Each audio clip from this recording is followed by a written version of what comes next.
Hello guys, welcome back to my YouTube channel. Guys, मैं doctor Manoj Yadav. जैसा कि आप सभी जानते हैं कि मैं डेली कोई ना कोई डिजीज़ या कोई ना कोई डिजीज़ का ट्रीटमेंट लेकर ही आता हूं। आज फिर से एक नई डिजीज़, एक नई ट्रीटमेंट के बारे में हम लोग डिस्कशन करने वाले हैं। तो गाइस, सबसे पहले मैं आपको बताना चाहूँगा कि जिस टॉपिक के बारे में आज हम डिस्कशन करने वाले हैं, वो वैसे तो आप लोगों ने थंबनेल देख ही लिया होगा, तो फिर भी मैं आपको बता देता हूँ। गाइस, हम लोग डिस्कशन करने वाले हैं आज कि लेडीज़ को प्रेगनेंसी में स्वेलिंग क्यों हो जाती है। स्वेलिंग पैरों में, स्वेलिंग हाथों में, स्वेलिंग फेस पर क्यों हो जाती है। तो गाइस, ऐसा है कि सबसे पहले मैं डिस्कशन करना चाहूँगा कि लेडीज़ को वैसे तो मैक्सिमम देखा जाता है कि लेडीज़ को जो स्वेलिंग आती है वो 1 से लेकर 9 महीने के बीच में कभी भी आ सकती है। लेकिन मैक्सिमम लेडीज़ को जो प्रॉब्लम होती है वो बीच-बीच में होती है, कभी स्वेलिंग हो भी जाती है, कभी नहीं भी होती है। लेकिन कुछ लेडीज़ ऐसी भी होती हैं जिनको पहले महीने से लेकर लास्ट मंथ तक, लास्ट के 9th मंथ तक ये प्रॉब्लम कैरी ऑन करनी पड़ती है।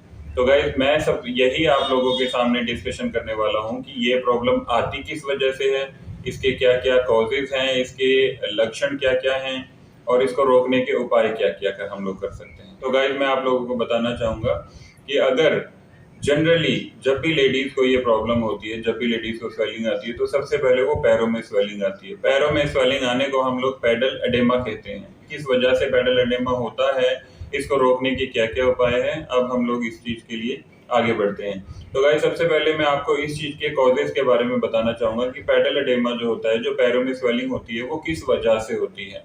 पैडल एडेमा का कारण सबसे पहला ये है कि आपको सबसे पहले आपकी बॉडी के अंदर ब्लड सर्कुलेशन प्रॉपर रखना पड़ेगा। अगर ब्लड सर्कुलेशन लेडीज़ की बॉडी में प्रॉपर नहीं है, तो लेडीज़ को पैरों में प्रॉब्लम आने लग जाएगी। अगर आपकी बॉडी में पानी की कमी है, तो भी आपको ये प्रॉब्लम आने लग जाती है। ब्लड सर्कुलेशन अगर प्रॉपर नहीं है, तो आपको कैसे पैरों में दिक्कत होगी, उस चीज़ के बारे में थोड़ा-सा डिस्कशन कर लेते हैं हम लोग यहाँ पे। अगर blood circulation all over body में लेडीज़ की प्रॉपर मात्रा में नहीं है, प्रॉपर क्वांटिटी में नहीं है, तो उसमें क्या होता है कि कहीं-कहीं पर हमारे सबसे पहले पैरों पर ही स्वेलिंग क्यों आती है? क्योंकि जो ब्लड होता है वो हमारा head to toe proper circulate करता है। अगर वो प्रॉपर सर्कुलेट नहीं करेगा, तो स्वेलिंग आने के चांसेस बहुत ज़्यादा हो जाते हैं। प्रॉपर सर्कुलेटिंग के अंदर भी हमें ऑक्सीजन होती है हमारे ब्लड के अंदर, उसके बारे में थोड़ा-सा डिस्कशन करेंगे कि जो एक हमारा हार्ट होता है, हार्ट के 2 डिपार्टमेंट होते हैं। एक डिपार्टमेंट के अंदर जो डीऑक्सीजनेटेड ब्लड होता है वो एंटर करता है। फिर उसके बाद दूसरी तरफ से, दूसरे कंपार्टमेंट की तरफ से हार्ट के जो हमारा ब्लड निकलता है, जो हमारा ब्लड आउट होता है, वो ऑक्सीजनेटेड ब्लड होता है। अब ये ऑक्सीजनेटेड ब्लड ही हमारी ऑल ओवर बॉडी में सर्कुलेट करता है, जिस वजह से बॉडी के अंदर ऑक्सीजन की मात्रा भी प्रॉपर रहती है, जिस वजह से कोई भी प्रॉब्लम नहीं आती है। अगर ऑक्सीजन की मात्रा बॉडी के अंदर कम हो जाए, तब भी स्वेलिंग का कारण बन सकती है। थर्ड वन, एक गाइस, मैं आपको बताना चाहूँगा कि कॉज़ क्या है। ये जनरली हमारे खान-पान के ऊपर ही डिपेंड करता है। ये हम जानबूझकर कर लेते हैं। वो होता है ओवरवेट। ओवरवेट कैसे गाइस कि ज कोई भी लेडी होती है, प्रेगनेंसी टाइम में लेडी का वेट इंक्रीज़ होने लग जाता है। मैक्सिमम लेडीज़ का वेट इंक्रीज़ होता है। वेट इंक्रीज़ होने की वजह से जो हमारे पैरों पर पूरा का पूरा ग्रेविटी पुल करती है वेट की। पूरा का पूरा जो वेट होता है वो हमारे पैरों पर आता है। पैरों पर आने की वजह से पैरों में स्वेलिंग लाज़मी है, पैरों में स्वेलिंग हो जाती है। द नेक्स्ट कॉज़ के ऊपर चलते हैं गाइस। तो नेक्स्ट कॉज़ के अंदर होता है हार्मोनल चेंजेस। हार्मोनल चेंजेस के अंदर जब भी लेडी प्रेग्नेंट होती है, प्रेगनेंसी के अंदर बहुत सारे हार्मोनल चेंजेस होते हैं, जिसके अंदर प्रोजेस्टेरोन हार्मोन जो होता है उसका मेन कारण होता है। वो काफ़ी मात्रा में बढ़ जाता है, काफ़ी मात्रा में उसकी इंक्रीमेंट हो जाती है। जब उसका इंक्रीमेंट हो जाता है, तब भी लेडीज़ को स्वेलिंग की प्रॉब्लम होने लग जाती है पैरों में। गाइस, मैंने आपको कुछ कॉजेज़ बताए हैं, जिनमें पहला कॉजेज़ मैं आपको रिपीट कर रहा हूँ। पहला कॉजेज़ है पानी की कमी। पानी की कमी की वजह से भी बॉडी के अंदर, पैरों के अंदर स्वेलिंग हो जाती है। दूसरा है ब्लड सर्कुलेशन। अगर ब्लड सर्कुलेशन आपका प्रॉपर नहीं है, तो बॉडी के अंदर ऑक्सीजन की कमी हो जाएगी। ऑक्सीजन की कमी की वजह से कभी भी आपको स्वेलिंग हो सकती है। मैक्सिमम मेनली पैरों में ही देखी जाती है प्रेग्नेंट लेडी को। थर्ड वन है आपका ओवरवेट। अगर आपका ओवरवेट है, तो आपका पूरा का पूरा वेट आपके पैरों पर ही पूरा वजन डालता है। वजन डालने की वजह से आपके पैरों में स्वेलिंग आ सकती है आपके प्रेगनेंसी पीरियड के अंदर।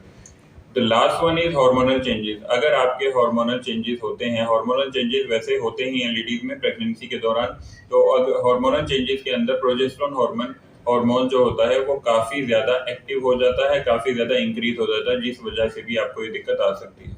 अब गाइस इन सबसे अलग हम लोग आते हैं कि हमें स्वेलिंग को रोकने के या स्वेलिंग को कम करने के क्या-क्या घरेलू उपाय करने चाहिए।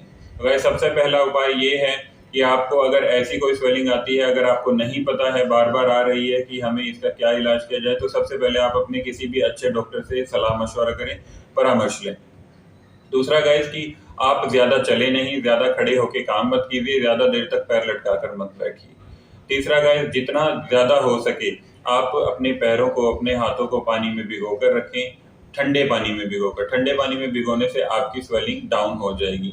जब नेक्स्ट पार्ट पर अगर आते हैं हम लोग कि जब आप सोने लगें, तो खासकर लेडीज़ प्रेगनेंसी के टाइम में सोने की अवस्था थोड़ी-सी अपनी चेंज कीजिएगा। अगर आप राइट साइड में करवट लेकर सो रहे हैं, तो प्रॉपर जो ब्लड है, जो ऑक्सीजनेटेड ब्लड है, वो आपकी बॉडी के अंदर फ्लो नहीं कर सकेगा, जिसकी वजह से आपको प्रॉब्लम आ सकती है। आप कोशिश कीजिए कि आप लेफ्ट साइड में करवट लेकर सोएं, जिसकी वजह से ब्लड जो सर्कुलेशन है वो अच्छे से पूरी ऑल ओवर बॉडी में होता रहेगा, हेड टू टॉय होता रहेगा, जिसकी वजह से कोई भी स्वेलिंग, कोई भी दिक्कत आपको नहीं आएगी। कोशिश कीजिए जब भी आप सोएं तो आपके पैर आपके जो ऑल ओवर बॉडी है उससे थोड़ा-सा अपर लेवल पर हो। अपर लेवल का मतलब है कि आप नीचे कुछ भी रख सकते हैं, जैसे आपका ब्लैंकेट हो गया, आपका कोई टॉवल हो गया, आपका कोई पिलो हो गया, आप उन्हें रख के अपने पैरों को ऊपरी अवस्था में रख सकते हैं और आपकी बॉडी थोड़ी-सी निचले लेवल पर हो, जिसकी वजह से आपको स्वेलिंग नहीं आएगी। पानी के बारे में मैं आपको बार-बार बता रहा हूँ, पानी के लिए इसलिए बता रहा हूँ क्योंकि पानी भी ऑक्सीजन का ही एक रूप होता है, पानी के अंदर ऑक्सीजन होती है।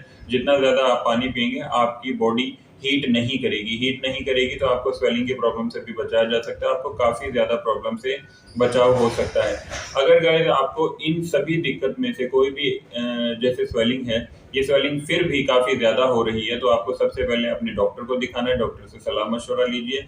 जो भी आपके डॉक्टर आपको ट्रीटमेंट बोलते हैं, उन ट्रीटमेंट को प्रॉपर रखिए। एक सलाह मैं आपको अपनी तरफ से देना चाहूँगा कि मेडिसिन जो आप लेंगे, जो आप प्रेगनेंसी के टाइम में कोई भी मेडिसिन आप लेते हैं, तो बहुत ही सोच समझ के बिना डॉक्टर की सलाह से कोई भी मेडिसिन मत लीजिए, क्योंकि वो आपके बच्चे के लिए खतरनाक हो सकती है। स्वेलिंग है वो कब सेफ है, कब अनसेफ है, इस चीज़ का आपको नहीं पता, इस चीज़ का आपके डॉक्टर को ज़्यादा पता है, तो आप अपने डॉक्टर से जल्द मिलें और अपना इलाज कराएँ।